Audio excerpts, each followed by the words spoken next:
किसी सोमवार को 3 नियम बना लो।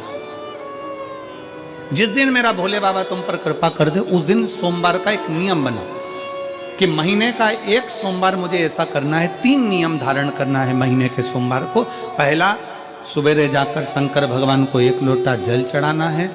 दूसरा, दोपहर के समय पर जाकर मुझे बेलपत्री के वृक्ष के नीचे एक चावल का दाना रखकर बेलपत्री की 7, 11, 21, 108, 51 जितनी परिक्रमा आप लगा सकते हो वो लगाना है। और तीसरा, बेलपत्री के वृक्ष के नीचे और शंकर के मंदिर के दरवाजे पर मुझे एक घी का दीपक लगाना है। बस ये 3 नियम जिसने महीने में एक बार ले लिया, समझ लो उसको पीछे हटने की जरूरत ही नहीं, वो आगे ही बढ़े। महीने के किसी एक सोमवार का ऐसा नियम बना लो कि मुझे 3 नियम धारण करना है महीने के किसी भी एक सोमवार को। हम ये नहीं कहेंगे कि तुम सोमवार 5 पढ़ रहे हैं तो 5 को करो, 4 पढ़ रहे हैं तो 4 को करो, 3 पढ़ रहे हैं तो 3 करो।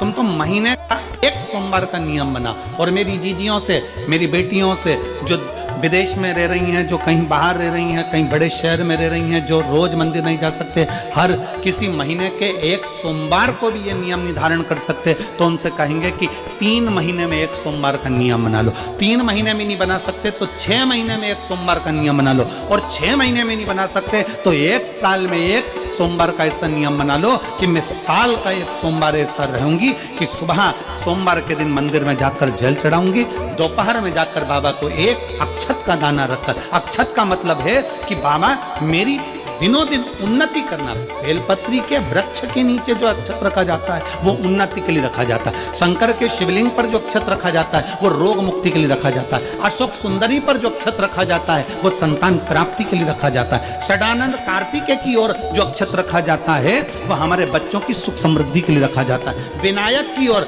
गणेश जी की ओर जो अक्षत रखा जाता है वो हमारे घर में कोई मंगल कार्य आ जाए उसके लिए रखा जाता है। और जो पीठिका होती है जिसपे शिवलिंग रखा होता है, पार्वती जी का हस्तकमल, उस पर अक्षत रखा जाता है तो नारी के अखंड सौभाग्य के लिए रखा जाता है। अक्षत रखने का भी तरीका है।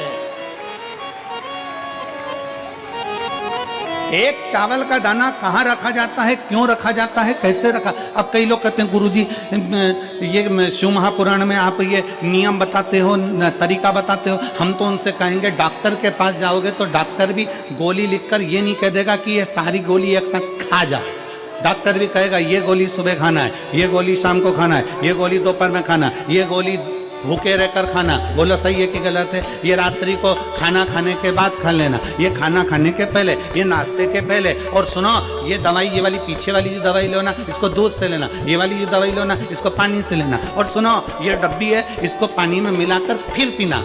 दवाई लेने का भी तरीका है, उसी तरह शिव महापुराण में एक एक अक्षत का भी तरीका है और एक एक बेलपत्री का भी तरीका है। अब मान लो कई लोग कहते हैं गुरुजी आप ये तरीका बताते हो शिव पुराण के माध्यम से, कई लोगों के मन में संशय जागता है। तो अगर हम एक साथ चावल चढ़ा दे तो उसका क्या तरीका है। तो हमारा निवेदन है डॉक्टर जो दवाई ले एक ही बार में निपटा जाए, एक ही बार में खा ले। दवाई एक बार में पूरी खा गए असर नहीं करेगी, इसमें डॉक्टर का कोई दोष नहीं है। उसने तो बताया था ऐसे लेना, ऐसे लेना। और तुमने मैं डॉक्टर साहब ने पूछा दवाई पूरी ली, शाम की दवाई भूल गई थी, सवेरे की दवाई भूल गई थी, ये दवाई भूल गई थी। डॉक्टर कहेगा हमने तो नियम बताया था, तुमने नहीं खाई तो असर कहाँ से करेगी। तुम असर कब करती है जब हम पूजन के तरीके को जान जाएं, जब हम अर्चना के तरीके को जाएं। आप साल भर का एक सोमवार निकाल लो, 6 महीने का एक सोमवार निकाल लो, 3 महीने का एक सोमवार निकाल लो, महीने का एक सोमवार निकाल लो। अपने से दिल में बन जाए तो एक सोमवार ऐसा निकालो जिसके 3 नियम धारण हो। पहला, उसी सोमवार जिसको कर रहे हो उस दिन सुबह जल चढ़ाना। दूसरे, दोपहर के समय पर जाकर बेलपत्री के वृक्ष के नीचे एक चावल का दाना रखना। और परिक्रमा बेलपत्र की जितनी तुमसे बन जाए, जितनी तुम्हारे शरीर की कैपेसिटी हो, जितना तुम्हारा शरीर चलते बन जाए। हम तो ये भी नहीं कहते कि तुम भूखे रहकर भगवान का भजन करो, हम कभी नहीं कहते। हम तो यहां तक कहते हैं, हमारे पुष्टि मार्ग में यहां तक कहा गया कि वल्लभ कुल की एकादशी करो, भले बकरी जैसे चरो पर एकादशी करो। हम तो यहां तक कहते हैं कि बहुत समय से कल मेरी एकादशी है, एकादशी है, एकादशी है, एकादशी है, पूरे घर को हिलाकर रख दिया, एकादशी है, एकादशी, एकादशी है। बहू टेंशन में, बेटा डिप्रेशन में, पति पपीता ला ला के, सेव फल ला ला के, मूंगफली का दाना ला ला के, काजू कतली ला ला के, सेव फल ला ला के, और सारा सामान, साबूदाना और खिचड़ी और ना चिप्स ना जाने क्या क्या ला ला के, बेचारा पति एकादशी आती है वो नौमी से चिंता में पड़ जाता।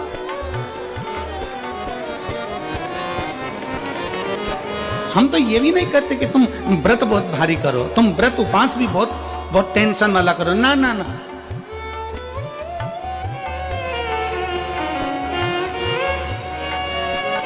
अपने को व्रत उपास भी इतना बहुत भूखे रह रहे हो, बहुत प्यासे रह रहे हो, और मालूम पड़े कि भगवान हमें मिलेगा, भगवान हमें मिलेगा। भगवान कहता है कि देख भाई, मैं भी भूखा नहीं रहता, तू भी भूखा मत रहे, मैं भी चकाचक रहता हूँ, तू भी चकाचक रहे, मैं भी अपने। और भगवान शंकर तो ये भी कहते हैं कि अपना परिवार भी मत छोड़ो। मेरे पास में पार्वती भी, एक ही देवता है जो विद फैमिली मंदिर में बैठता है। शंकर जी हैं तो गणेश जी हैं तो कार्तिकेय जी हैं तो नंदी है, सब मंदिर के अंदर चाहिए। शंकर भगवान अपने पूरे परिवार के साथ। शंकर जी तो ये कहते हैं अकेले तुम क्यों रहते हो?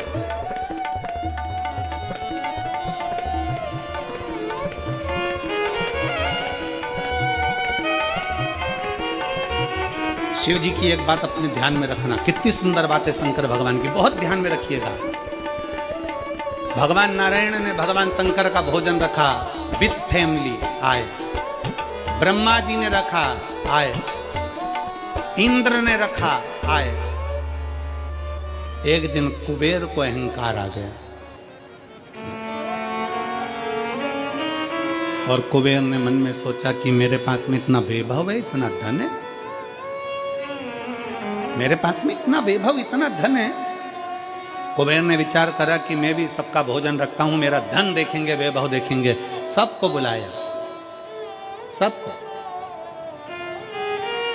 अब कुबेर जी को मालूम पड़ा कि भगवान विष्णु के यहाँ तो केवल 2 हैं, ब्रह्मा जी के यहाँ 2 हैं, इंद्र के यहाँ 2 हैं, गरुण वरुण सारे देवता के यहाँ 2 हैं, शंकर भगवान की फैमिली बड़ी है। तो उन्होंने पत्रिका में लिख दिया, श्रीमान श्रीमती।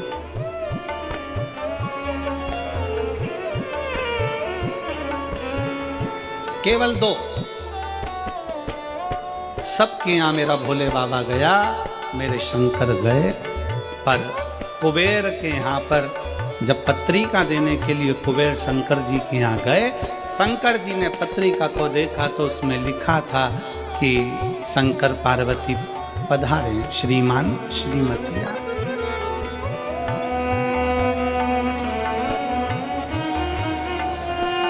कुबेर कौन?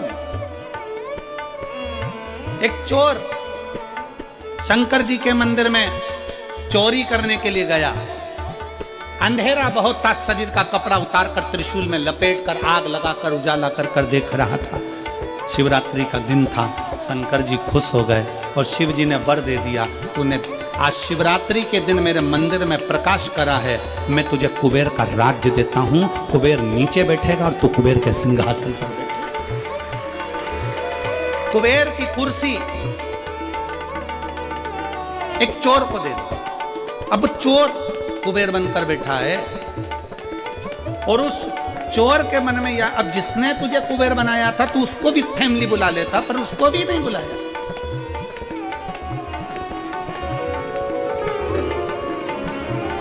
नहीं। और पत्रिका देने के लिए कुबेर के पास कुबेर पहुंचे शंकर जी के पास। भोलेनाथ जी ने जो पत्रिका देखी, पत्रिका देखते से शंकर जी ने कह दिया, देखो कुबेर, हम तो किसी आयोजन में जाते नहीं हैं, 2 जनी का भोजन है, हमारे घर में 2 बेटे हैं, हमारा बड़ा बेटा कार्तिक 1 जनी का ही भोजन करता है और हमारा दूसरा बेटा गणेश 2 जनी का करता है, तो हम गणेश को भेज देंगे, हिसाब बराबर। कुबेर को लगा कि गणेश इतना छोटा सा वो क्या खाएगा। शंकर भगवान बोले वो तो बाद में पता चल जाए, तू जा। अब कुबेर ने निमंत्रण रखा, 33 कोटि देवताओं के लिए भोजन तैयार करवाया, मंगवाया, भोजन बनवाया। और इतने में सबसे पहले गणेश जी पहुंच गए।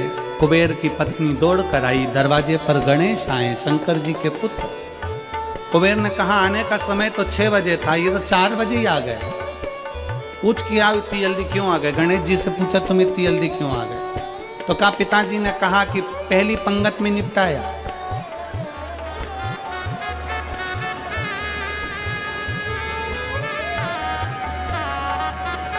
या तो पहली पंगत या आखिरी पंगत, इन दोनों को फायदा रहता है और इन दोनों को नुकसान भी रहता है। जाओ चले जाओ। अब गणेश जी ने कहा कि तो इतने में पत्नी बोली कि अच्छा है पहले आ गए तो अपन खिला के फ्री हो जाएंगे, चलो बिठाओ। आसन लगाया, बिठाया। गणेश जी महाराज ने जो खाना चालू करा, जितना 33 कोटि देवताओं का बना था गणेश जी पूरा की पूरा खा गए। पत्नी चिल्ला कर बोली ये तो अकेला ही पूरा खा गया। कुबेर जी बोले तो उसमें क्या दिक्कत है? मैं कुबेर, मेरे घर कमी है क्या? भंडारे खोल दो सारे। भंडारे खोल दिए, ला कर गणेश जी को देते गए। कुबेर के खजाने में भी भोजन खत्म हो गया। तब कुबेर ने कहा एक काम करो, दूतों को पृथ्वी